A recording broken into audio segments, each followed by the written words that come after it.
Hi అండి, నమస్తే. Welcome to our channel పాకశాల. ఈరోజు వీడియోలో గుమ్మడికాయతో పులుసు చేసి చూపిస్తున్నాను.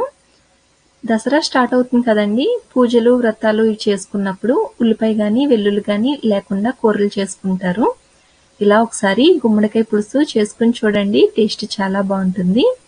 సో ఇక లేట్ చేయకుండా వీడియోలోకి వెళ్ళిపోదాం. ఫస్ట్ అయితే నేను ఇలా గుమ్మడికాయని ముక్కలుగా కట్ చేసి తీసుకున్నాను. చిన్న సైజు గుమ్మడికాయలో సగం ముక్క తీసుకున్నాను. వీటిని మరీ పెద్దగా కాకుండా అలానే చిన్న సైజులో కాకుండా కొంచెం మీడియం సైజులో కట్ చేసి తీసుకోవాలి. ఇప్పుడు స్టవ్ ఆన్ చేసుకుని కుక్కర్ పెట్టుకుని ఇందులోకి కట్ చేసి ఉంచుకున్న గుమ్మడి ముక్కలు వేసుకోవాలి. ఇప్పుడు ఇందులోకి చిన్న నిమ్మకాయ అంత చింతపండు తీసుకుని దాని రసాన్ని ఇలా ముక్కల్లో యాడ్ చేసుకోవాలి. ఇప్పుడు ఇందులోకి కొద్దిగా 1 కప్పు వరకు వాటర్ యాడ్ చేస్తున్నాం. ఇందులోనే టేస్ట్కి సరిపడా సాల్ట్ కూడా వేస్తున్నాను.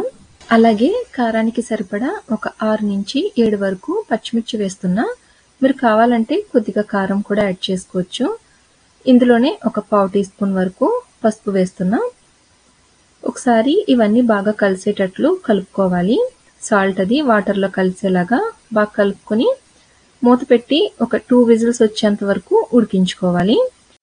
కుక్కర్లో కాకుండా నార్మల్గా గిన్నెలో అన్న ఉడికించుకోవచ్చు, కాకపోతే ఇలా అయితే త్వరగా అయిపోతుంది.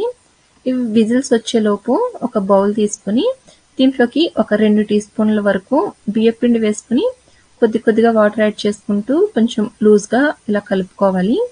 ఉండలేమి లేకుండా ఇలా కలుపుకొని వీటిని పక్కన పెట్టుకుందాం. ఈలోపు విజిల్స్ కూడా వచ్చినాయి. ప్రెషర్ మొత్తం పోయాక ఓపెన్ చేసి చూస్తే ముక్కలు చక్కగా ఉడికిపోయినాయి. ఎక్కువ విజిల్స్ పెట్టి ఉడికించిన ముక్క చెదిరైపోతుంది. ఇలా 2 విజిల్స్ వస్తే సరిపోతుంది. ఇప్పుడు తాలింపు పెట్టుకుందాము. దీనికోసం ఫస్ట్ అయితే స్టవ్ ఆన్ చేసుకుని కడాయి పెట్టి ఇందులో ఒక 2 టేబుల్ స్పూన్స్ వరకు ఆయిల్ వేస్తున్నా. ఆయిల్ హీట్ అయ్యాక ఇందులోకి 1 టీ స్పూన్ వరకు జీలకర్ర, 1 టీ స్పూన్ ఆవాలు, 1 టీ స్పూన్ మినపగుళ్ళు వేసుకుని ఫ్రై చేసుకోవాలి. వీటిని లైట్గా ఒకసారి ఫ్రై చేసుకోవాలి. ఇలా వేగాక ఇందులోకి ఒక 4 నుంచి 5 వరకు ఎండుమిర్చిని తుంచి వేసుకుని వీటిని కూడా ఫ్రై చేస్తున్నా. ఇందులోనే కొద్దిగా కరివేపాకు కూడా వేసుకుని ఒకసారి ఫ్రై చేసుకోవాలి. ఈ తాలింపు బాగా వేగాక లాస్ట్లో ఒక 1/2 టీ స్పూన్ వరకు ఇంగువ వేస్తున్నా. ఇందులోనే 1 టీ స్పూన్ వేయించి పొడి చేసుకున్న మెంతి పౌడర్ వేస్తున్నా. ఇప్పుడు వీటిని కూడా ఒకసారి ఫ్రై చేసుకోవాలి. ఈ మెంతి పౌడర్ అలాగే ఇంగువ కూడా స్కిప్ చేయకుండా వేయండి, టేస్ట్ బాగుంటుంది. ఇది ఒకసారి ఇలా వేగాక ఇంకా స్టవ్ ఆఫ్ చేసి ఈ పోపుని ఉడికించుకున్న ముక్కల్లో వేసుకోవాలి. ఇప్పుడు ఈ పోపు అంతా కలిసేలాగా ఒకసారి బాగా కలుపుకొని మళ్ళీ ఒకసారి స్టవ్ ఆన్ చేసుకుని ఇందులోకి ఒక 2 టీ స్పూన్ల వరకు బెల్లం పౌడర్ యాడ్ చేస్తున్నా.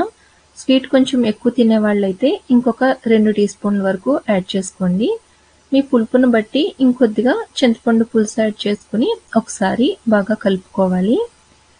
ఇప్పుడు ఇందులోనే ఈ పులుసు కన్సిస్టెన్సీని బట్టి ఇంకొద్దిగా 1 కప్పు వరకు వాటర్ యాడ్ చేసుకుని ఒకసారి బాగా కలిపి ఒక 5 నిమిషాల వరకు ఉడికించుకోవాలి. ముక్కలు ఆల్రెడీ ఉడికిపోయినాయి కాబట్టి ఎక్కువసేపు ఉడికించవలసిన అవసరం ఉండదు. ఒక 5 నిమిషాలు ఇలా ఉడికిన తర్వాత ఇప్పుడు ఇందులోకి మనం బియ్య పిండిని కలిపి ఉంచుకున్నాం కదా, ఒకసారి అడుగు నుంచి పైకి బాగా కలుపుకొని దీంట్లోకి యాడ్ చేసుకోవాలి. మొత్తం ఒకేసారి యాడ్ చేయకండి, కొద్దిగా చూసుకుంటూ పోసుకోవాలి. ఒకసారి ఇలా కలుపుకొని కన్సిస్టెన్సీని చూసుకోండి. కొంచెం ఇంకా పలుచగానే ఉంది కాబట్టి ఇంకొద్దిగా ఈ మిగిలింది కూడా దీంట్లోకి యాడ్ చేస్తున్నాను. ఇప్పుడు ఒకసారి బాగా కలుపుకొని ఒక 2 నిమిషాల వరకు ఉడికించుకోవాలి. ఎక్కువసేపు ఉడికించవలసిన అవసరం ఉండదు. చూడండి, కాసేపటికి కన్సిస్టెన్సీ అన్నది ఇలా కొంచెం చిక్కబడింది. ఇప్పుడు లాస్ట్లో కొద్దిగా కొత్తిమీర వేసుకుని ఒకసారి బాగా కలుపుకొని ఇక స్టవ్ ఆఫ్ చేసేయండి. ఇంతేనండి, గుమ్మడికాయ పులుసు రెడీ అయిపోయింది. తీపి పులుపు మీకు టేస్ట్ని బట్టి యాడ్ చేసుకోండి. స్వీట్ తినేవాళ్ళు కొద్దిగా యాడ్ చేసుకోండి. పులుపు కూడా మీరు తినేదాన్ని బట్టి యాడ్ చేసుకోండి. సో ఒకసారి తప్పకుండా ట్రై చేసి చూడండి. ట్రై చేశాక మీకు ఎలా కుదిరిందో నా కామెంట్ సెక్షన్లో షేర్ చేయండి. వీడియో నచ్చితే లైక్ చేయండి, మీ ఫ్రెండ్స్కి అలాగే ఫ్యామిలీ మెంబర్స్కి షేర్ చేయండి. మా పాకశాల ఛానల్ని కొత్తగా చూసినట్లయితే సబ్స్క్రైబ్ చేయండి. అలానే పక్కనే ఉన్న బెల్ ఐకాన్ క్లిక్ చేసినట్లయితే మేము పెట్టే ప్రతి వీడియో నోటిఫికేషన్స్ మీకు వస్తాయి. Thank you.